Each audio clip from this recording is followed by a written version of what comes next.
Ciao aiu, allora, siamo a casa di Kiro e questo non è il PC di Kiro, è il PC del fratello. Dobbiamo montare adesso, aspettate che vedo l'anteprima dall'Apple Watch, cioè queste postazioni così, cioè, dopo quella cosa là, perché siete... Gentilmente può vedere se si vede inquadrato e tutto?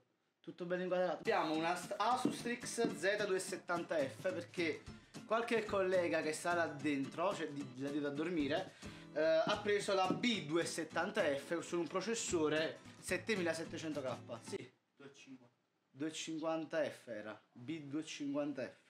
Va benissimo.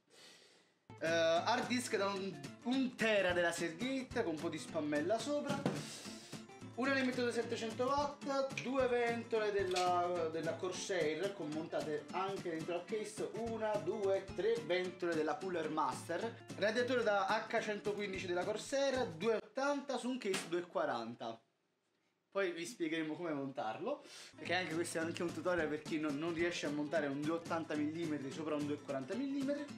4 banchi di RAM da 4 GB l'uno della HyperX DDR4 2400 MHz, SSD 240 GB, pasta termica della Arctic perché siamo un po' poveri, e basta. Scheda video che è una 1060 con ancora le plastiche sopra che dopo leverò io personalmente, e basta, quindi passiamo al montaggio.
Allora ragazzi, il processore è stato overclockato a 5 GHz e tranquillamente regge sia in low che in high. Le temperature invece massimo arrivano sopra i 70-75 gradi. In questo caso siamo arrivati a 73 con un benchmark molto importante sul Cinebench che ha portato un risultato di 1073. La GPU è stata overclockata pure questa al massimo e infatti ha portato un risultato di 170 fps, non male per una 1060. Su CSGO tutto al minimo 500 fps, al massimo 400 fps.